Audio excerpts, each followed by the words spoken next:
بسم الله الرحمن الرحیم. سلامونه او نیکې هیلې ګرانو محصلینو، په دې هیله چې روغ جوړ او خوشحاله اوسئ. زموږ د نن ورځ درس په سوداګریز احصایې کې 13 درس مو ده. دغه درس مو هم د فریکونسیانو پیدا کول دي، خو د نن ورځ درس مو له تیر درس سره لږ متفاوت ده. په تیر درسونو کې مو یوازې فریکونسي او ساعت او لوړ سرحد او ټیټ سرحد مو پیدا کول په متمادي او په غیر متمادي کلاسونو کې. نن مو البته د نن ورځې درس هغه عمده موضوعاتو باندې چې بحث کوو یو مثال راکړل شوی وي، او په دغه مثال کې مو غواړو چې نسبي فریکونسي، زاویه فریکونسي، متزایده متراکم فریکونسي، متناقصه متراکمه فریکونسي او متزایده متراکم فیصدي شکل باندې لاس ته راوړو. نو د نن ورځې دغه عمده موضوعاتو باندې همدا بحث مو ده. یعنی کله چې موږ ته ارقام او عدات راکړل شوي وي او غواړو چې دا موږ نسبي فریکونسي پیدا کړو. محصلینو تاسو که خپل سلاید ته لږ متوجه شئ، په سلاید کې تیار یو چارت درکړل شوی، یو جدول درکړل شوی ده. په دغه جدول کې ټول اعداد او ارقام لیکل شوي دي او غواړو چې دا اعداد او ارقام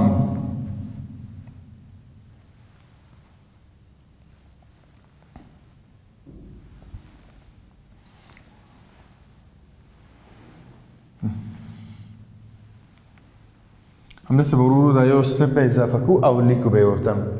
په لومړي قدم کې موږ ته ټولګي راکړل شوی ټولګی ده او دا تقریبا څو ټولګي دي؟ 1 2 3 4 5 6 ټولګي ارقام راکړل شوی ده. 1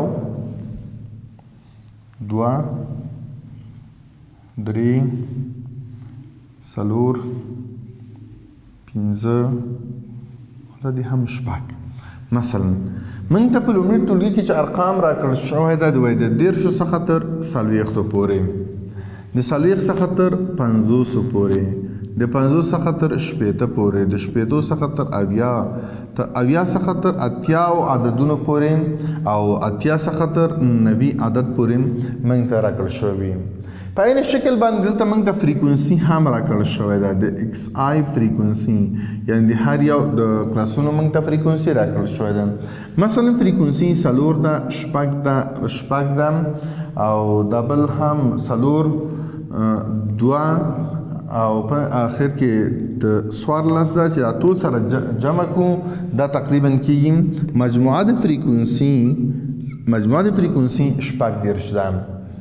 اوس موږ ته اول سوال کې دا راکړل شوی چې تاسو د نسبي فریکونسي پیدا کړئ. اول کې نسبي فریکونسي، د نسبي فریکونسي د پیدا کولو لپاره موږ فرمول لرو. بیا له هغې وروسته زاویوي فریکونسي درکړل غواړي درنه، زاویوي فریکونسي. دریم کې درته وایي چې په دریم برخه کې درته وایي چې سوال دا ده چې متزایده متراکمه فریکونسي، متزایده متراکمه فریکونسي، او څلورم کې درته وایي چې متناقصه متراکم فریکونسي. پنځم درته وایي چې په پنځم نقطه کې درته وایي چې متزاید متراکم فیصدي په لاس راوړي، متزاید متراکم فیصدي په لاس راوړي. دا نقطې له موږ نه غوښتي دي چې دا باید موږ پیدا کړو. دلته د پیدا کولو لپاره موږ فرمولونه لرو. اول دا چې په اوله مرحله کې موږ غواړو چې نسبي فریکونسي پیدا کړو. د نسبي فریکونسي د پیدا کولو لپاره موږ فرمول لرو چې د هر یو کلاس فریکونسي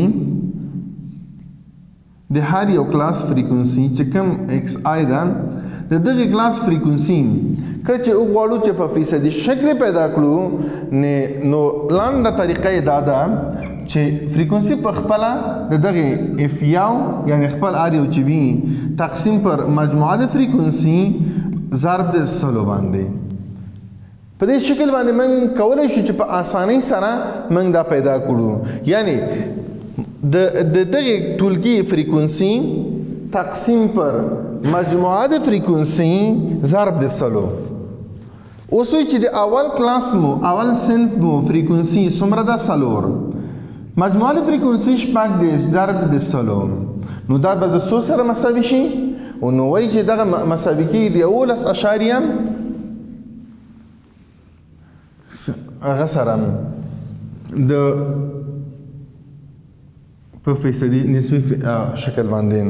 یعنی که چېرته موږ وغواړو محصلینو چې دا پیدا کړو نو 11.11 هلته نو یعنی په دې معنا سره لږ لږ متوجه شو 4 تقسیم پر 14 ضرب دی 100 نو څو کېږي 11.11 یعنی دا زموږ نسبي فریکونسي شوه، دا زموږ نسبي فریکونسي ده دلته، یعنی د دغه صنف 11.11% ده.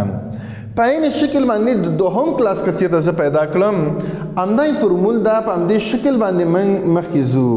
یعنی په دې معنا سره کله چې موږ وغواړو چې دوهم کلاس یعنی x2 زه پیدا کړم د x2 کلاس نو دا مساوي کېږي f2 تقسیم پر مجموعه د fi ضرب د 100. f2 څومره ده؟ 8 تقسیم پر 14 ضرب د 100. دا فرمول ده، دا فرمول کې عددونه وضع شوي دي نو دا کېږي 14.8%. په عین شکل باندې موږ د 8 تقسیم پر 100 8 تقسیم پر 14 او ضرب د 100 کم همدا عدد راوځي چې 14.8 څلور مو مخکې پیدا کړ چې 11.11 په دې شکل باندې. ښه 2 تقسیم پر 14 ضرب د 100 نو دا به مساوي د 100 سره شي نو 15.15 سره. 14 تقسیم پر 14 او ضرب د 100 نو دا به شي 8.8 سره نو مجموعه د ټولو به څومره شي 100% دا پوره کوي. که کوم ماشاریه عدد کم زیات نیولې نو حتمي ده چې دا موږ 100% زموږ دا پوره کوي. دا اول. دویم کله چې وغواړو زاویې فریکونسي پیدا کړم د زاویې فریکونسي د پیدا کولو لپاره موږ هم فرمول لرو محصلینو چې څنګه کولی شم چې زاویوي فریکونسي زه پیدا کړم. د زاویوي فریکونسي د پیدا کولو لپاره لکه څنګه مو چې مخکې پیدا کړ چې اف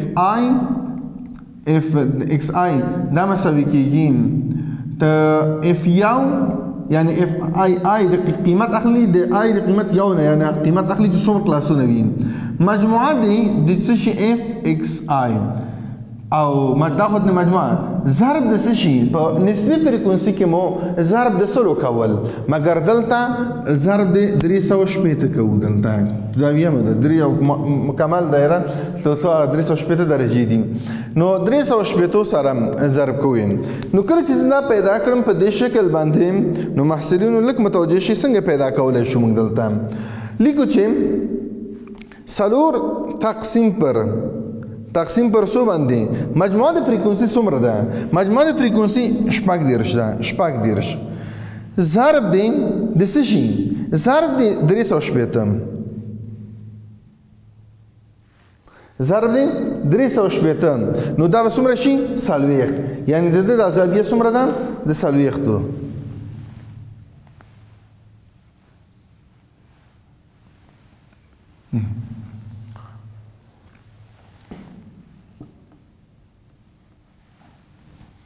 دا 40 سره شول. په عین شکل باندې کله چې وغواړم د دویم پیدا کړم همدا مو فرمول ده. د دویم فریکونسي څومره ده؟ 8 ده. 8 ضرب تقسیم پر 14 چې مجموعه د فریکونسي ده تقسیم پر 100 ضرب د 100 ضرب د 380 نو دا مساوي کېږي د 100 سره 80 سره 80. په عین شکل باندې دا ټول په همدې شکل موږ کولی شو چې پیدا یې کړو. دا هم 80 کېږي چې مساوي ده دا بل کېږي 40 دا بل کېږي 60 او په نهایت کې آخر مو کېږي 140. دا مجموعه څومره کېږي؟ مجموعه د 380 دا باید پوره کړي. دریم وایي چې متزاید متراکم فریکونسي د نوم څخه معلومیږي محصلینو چې دا زیاتېدونکی ده یعنی زیاتیږي. څنګه د متزاید هغه سره متراکم فریکونسي څه مفهوم لري؟ یعنی اول کلاس فریکونسي په خپل کلاس مخې ته لیکو. په متزاید هغه کې فریکونسي کې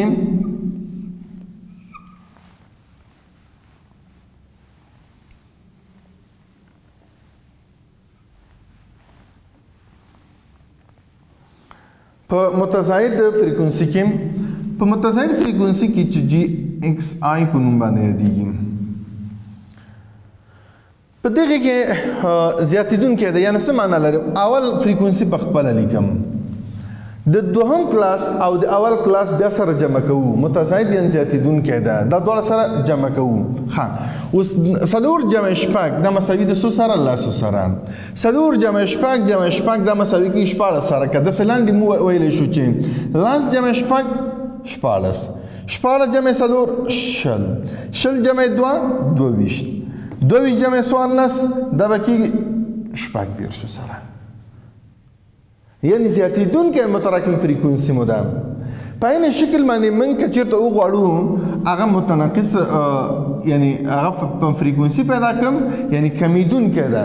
نو څه معنا لري؟ یعنې دلته د ده معکوس ده. دلته په لومړي کلاس کې مجموعه د فریکونسي موږ لیکو. په لومړي کلاس کې مجموعه د فریکونسي لیکو، بیا د همدغې کلاس فریکونسي ترې منفي کوو، په دویم کلاس کې لیکو. د 18 څخه 4 منفي کړم، دا بیا دویم کلاس کې موږ لیکو. څو کېږي چې منفي کړم؟ 22. او د 22 څخه موږ 6 منفي کو. باید د همدې کلاس فریکونسي باید منفي کړم. د همدې کلاس فریکونسي چې کله منفي کړم څو کېږي؟ 6 چې ترې منفي کړم نو دا به څومره شي؟ 26. اوس کله چې 26 شو، د 26 څخه 6 بیا منفي کړه د همدغې کلاس فریکونسي، دا به شي 6. د 6 څخه 4 ترې منفي کړم نو دا به شي 14. د 14 څخه 2 منفي کړم نو دا به شي څومره؟ 14. دا د چی په شکل باندې و؟ هغه متناقص فریکونسي په شکل باندې ول.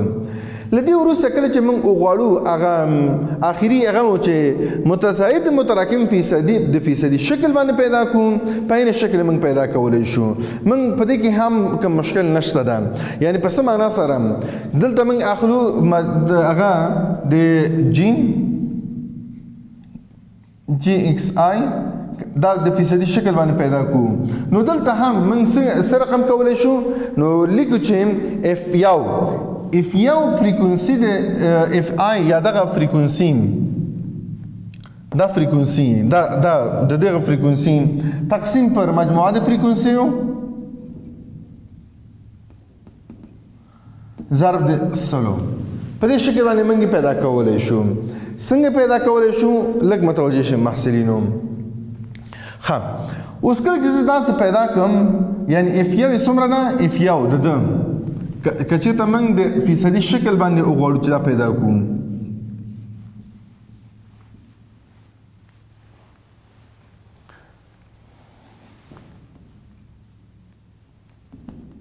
فیصدي شکل باندې اف یو څومره ده؟ 4 دا ده. تقسیم پر مجموعه د څومره ده؟ فریکونسي 18 ضرب د 100 چون فیصدي شکل باندې موږ پیدا کوو. نو دا هم کله چې دا 4 تقسیم پر 18 کوو ضرب د 100 کوو نو دا مساوي د 100 سره شي 11.1 سره بشي. د دوهم کلاس وګورئ په عین شکل باندې. دوم کلاس فریکونسي څومره ده؟ 10 ده. 10 تقسیم پر 100 18 ضرب د 100 ضرب د 100 نو دا څومره کېږي؟ 22.2 په عین شکل باندې. کله چې دا وغواړو 14 تقسیم پر 18 ضرب د 100 نو دا کېږي 4.4 په عین شکل باندې دا په ټولو دا تقسیم پر 18 ضرب د 100 کم نو دا به څومره شي؟ 55.55 بشي. ښه، 22 تقسیم پر شپږ دېرشو ضرب دی سلو نو دا کېږي 1.1. اوس دا راواخلم نو بل شپږ دېرش تقسیم پر شپږ دېرشو ضرب د سلو نو دا به څه شي 100. شپږ دېرش تقسیم پر سلو دا مساوي د څو سره ده د سلو سره ده. نو محصلینو دا زمونږ د نن ورځې درس چې نسبي فریکونسي موږ څنګه پیدا کوو، زاویوي فریکونسي څنګه پیدا کوو، متزاید متراکم فریکونسي، متناقص متراکم فریکونسي، بیا متزاید متراکم د فیصدي په شکل باندې. په دغه شکل باندې موږ کولی شو چې موږ پیدا کړو، خپل اعداد او ارقام خلاصه کړو او په جدول کې احرایه کړو. محصلینو تر بل ورځې پورې چې ستاسو درانه خدمت ته حاضرېږم په لوی الله مو سپارم. تل اباد او خوشحاله اوسئ. له توجه څخه مو مننه.